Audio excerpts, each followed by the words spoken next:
Hey everybody, welcome back. It's Darlene Taylor, the Recycled Mom, and today's video is a back to school collaboration video, and it's hosted by Abigail, the Homeschool Hippie. You can find her channel linked in the description box below, as well as the playlist with all of the other moms that are participating in this back to school collaboration.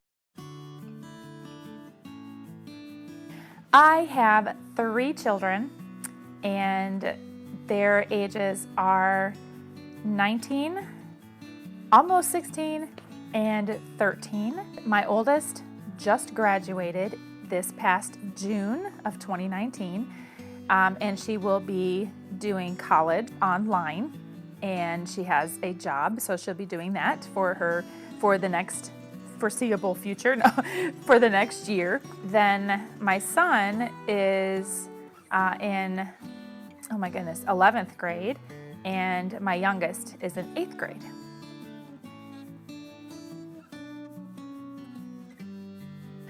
We are a homeschooling family, and I've been homeschooling for 13 years. And like I said, my oldest just graduated. We homeschooled her from the beginning. We had our ups and downs, had lots of curriculum changes and different things to see where all of that fits with her, but that is the beauty of homeschooling, is that I'm able to actually tailor her education to what she needs. She also has a couple minor learning challenges, but that's, again, we were able to work through that with homeschooling. And I've done that with all of my kids. I've been able to homeschool them and tailor their day, their activities, and their learning, their subjects, all of it. I've been able to tailor to their needs. So we've been a homeschooling family for 13 years.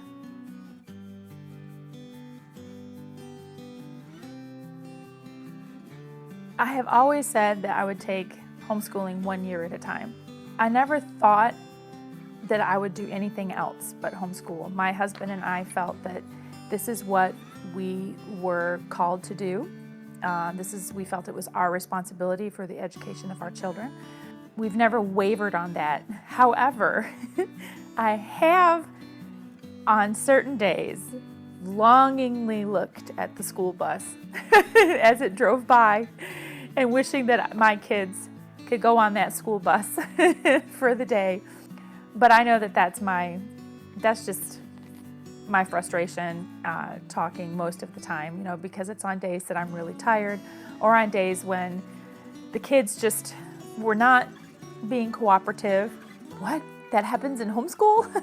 Yes, just like anybody else going to a private school, public school, or any other options that are out there. When it comes to schooling, and having to use our brains to exercise them, and they begin to ooze out of our ears. Nobody really wants to just sit down and, have to apply our brains for the day. I've looked back and I've wondered, where would we have been, had we done public school? How would my kids be? And when I catch myself doing that, it's a comparison kind of thing, and it's not long lasting, but I do find myself sometimes just kind of wondering the what if we had chosen a different path. But most of the times I come right back to my why we are homeschooling, and I try to find something positive that that happened that day or that week, or just looking back to the victories that you've had and the obstacles that your kids have overcome, and just their accomplishments, and you're saying, hey, this is really what it's all about. It's creating a love of learning. So I've never regretted this choice. I've never regretted this path, but there have been days.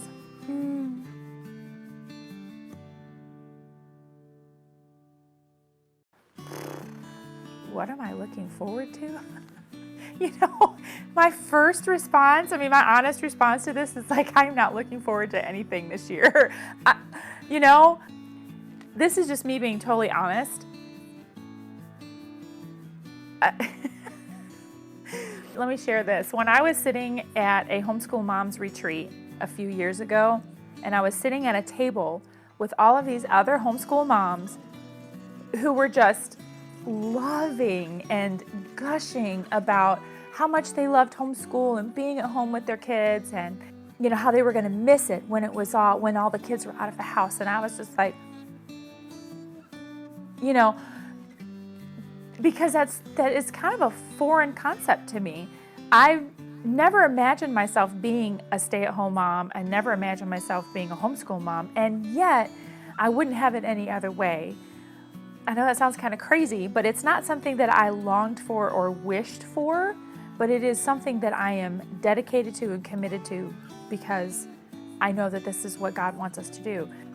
But honestly, when I think about homeschooling, all of that's up in the front is usually the scheduling and the costs and the organization and the kids' attitudes sometimes, that kind of stuff. It's all right up there in the front. And what I've been trying to do the last couple years is just really be purposeful in finding something that I can love about it so that I can instill that in my kids. Because if I'm frustrated and not really wanting to do it, they're not going to want to do it either. So that is something y'all can pray with me about because really, this is just, when it comes right down to it, I feel totally inadequate to talk about homeschool at all because of my feelings about it. And that's why when we take summer break, we take a complete break, so I don't have to think about anything. I don't have to worry about payments. I don't have to worry about buying books. I don't have to worry about dance lessons and carting everybody everywhere and all of this. I'm trying to just relish the time and that I'm spending with my children and watching them grow and watching them have accomplishments and just, appreciating that, finding being grateful for this opportunity that I have to do this, that I can stay at home and do it. Right now it's just like, oh my goodness, August is almost here. And that means we start up in September, and then that's co-op and all that. So anyway, that is just me being honest. But I do want to try in my heart to find something to be appreciative about and find the joy in it. So y'all pray for me.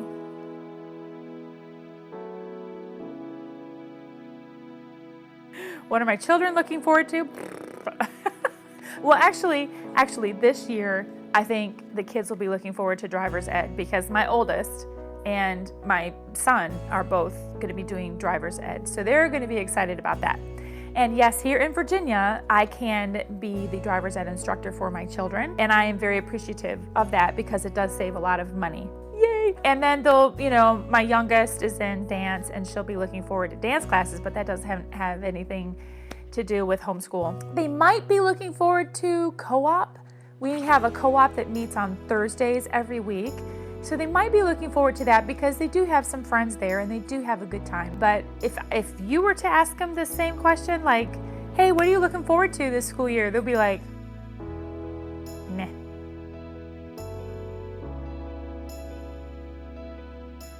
I don't know if this is a favorite place to purchase my school supplies, but it's the place that I always go to, and it's Walmart. In a couple weeks, they have a tax-free holiday, and that's when I go and I buy all of my school supplies. It's tax-free holiday shopping anywhere, and there's certain specifics.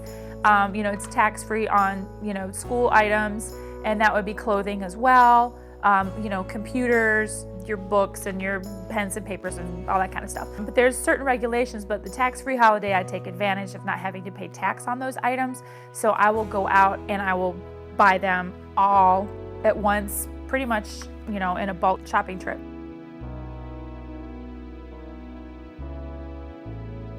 So yes, I do buy them all at once, like I said, and then I replenish through the year. I buy I might have to buy more pencils or highlighters or something else. Staples. I still use paper.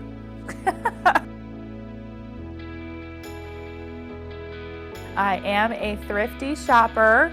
I will try to buy used as much as I can, or like I said, go to the dollar store for certain items if it's a really good deal. I'll use coupons on certain items. I try to find a coupon for everything, or a discount code I can apply, or something that I can purchase through an app. I tried to be as thrifty as possible when it comes to clothing and school supplies and such. So when it would come to books, especially for my kids that are in the high school levels and they have a lot of literature to read, if I can't find it at the library, I'll borrow from a friend, or I will find a discount site where I can try to find the book for, half off or less. My husband has a membership for his Kindle. I think it's like Kindle Unlimited, where he can get a lot of books for free. And if it's a lot of the classic books, then he can download them onto his Kindle, but then he also has family sharing with that. And so my kids can read books on their Kindle. So there's that way to save money on getting books. When it comes to things like textbooks and biology supplies or, science kits and things, I try to find them online where I try to take advantage of a sale. There's a lot of homeschool communities where they are selling off their materials, and so we try to buy them that way. Of course, that's used. So yes, absolutely, I try to save money every way possible. And when it comes to my daughter in her dance class, she's in Point now, and I can't borrow Point shoes, but we would try to, when she was little, the ballet school that she goes to, we would all, at the end of the year when the girls would outgrow their shoes, we would all throw them into like a pile.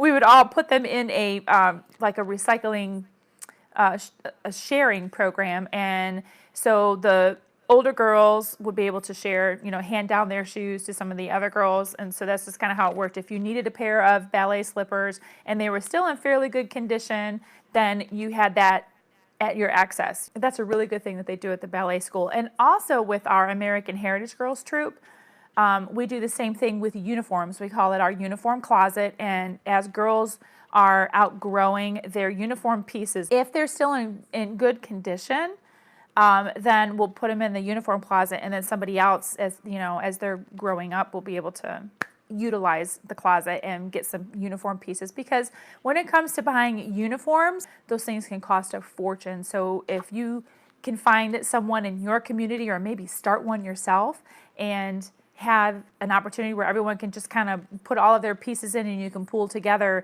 and use that as a resource, it can help save money down the road so you don't have to buy as many pieces. So there you go.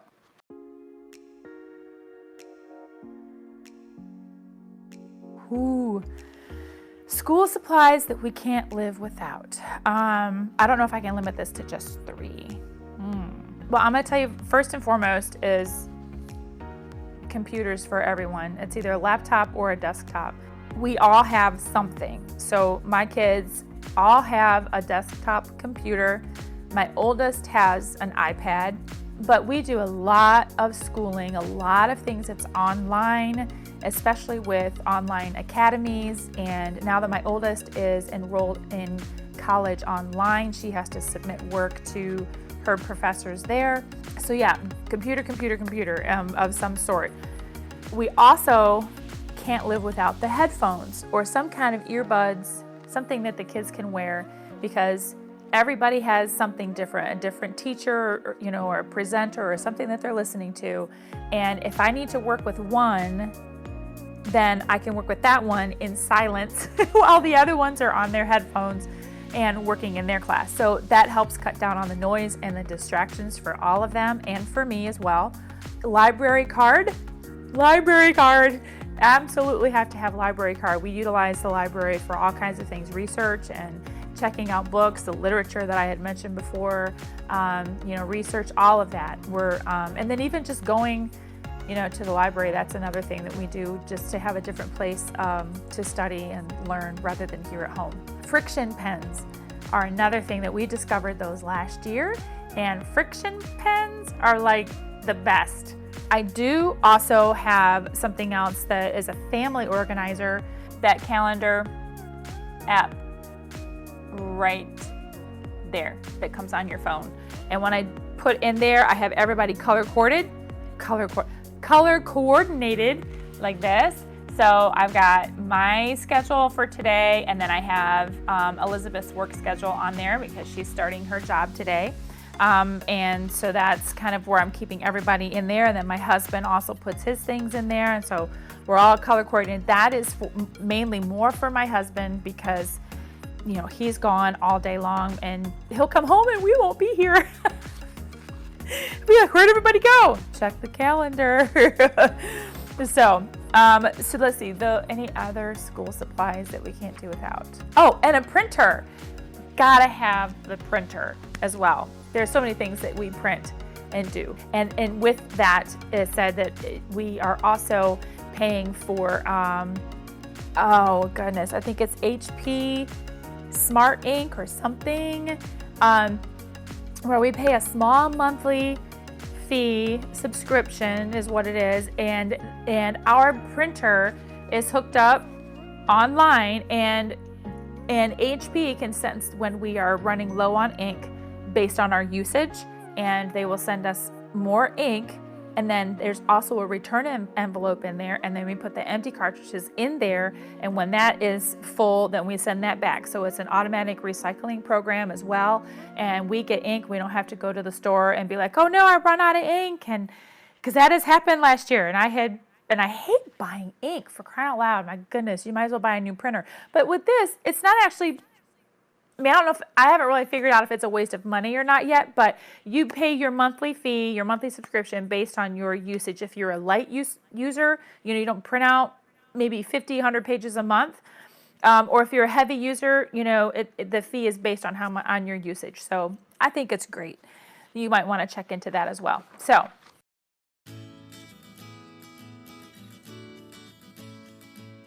Okay, I really like this one.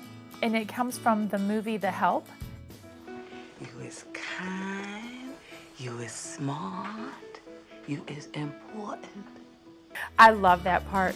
I love that quote, reminding my kids, reminding myself that we are kind. At our core, we are kind. At our core, we are smart, okay? We are smart for however we need to be smart. Not compared to anybody else, but we are smart. We are right where we need to be.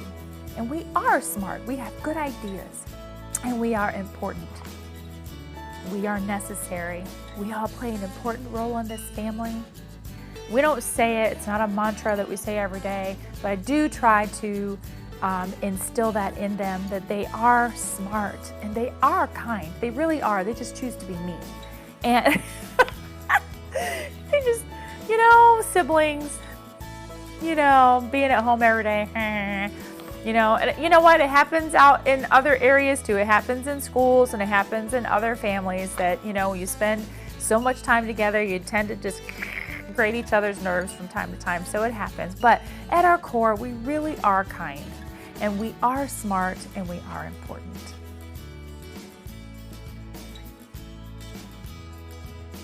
I stressed about this for years when my kids were little. I didn't feel like I could properly homeschool my children because I didn't have a homeschool room. I didn't have a desk. They didn't have desks. They didn't have little tables or little areas. And I stressed that I wasn't doing it right. And then we did find some desks at a yard sale. Didn't change anything. Didn't change how they wanted to learn. It just, you know, it became stuff that accumulated in our basement. The beauty of homeschooling is that you can do it anywhere. Our homeschool desk, my desk might be the kitchen table. My desk might be, I have a 6-foot fold-out table that I have actually moved into what I have dubbed the schoolroom because that's kind of where everything goes, all the books and supplies and everything. And I do have a table in there where I kind of sit on one side and I'm doing some stuff and the kids will come on the other side as they need help and they will come to me and we'll work there. But a lot of times everything takes place around the kitchen table. We have had some huge life discussions at the kitchen table. It is the living room or a den or whatever where your couch is. It's the floor. So our classroom is everywhere. My children's desk is everywhere. And that's really, I guess that's what I can be grateful for homeschooling, is that we have that ability to be able to just kind of learn everywhere. There still is structure because from this time to this time is when we're working on school and we have a focused time of learning, but you know what? All day long is learning, all week long is learning. Living life is learning. And so I'm hoping that that will encourage someone out there who might be stressing that, you know, when I'm homeschooling, I have to have this. But if that is important to you, I want to encourage you to go for it and do it. Decorate it up and get excited about it. Have that homeschool room and just make it fun and do what works for you. Let me know in the comments what path you have chosen and what your why is. What is your why for your kids, for what you hope your kids will take with them?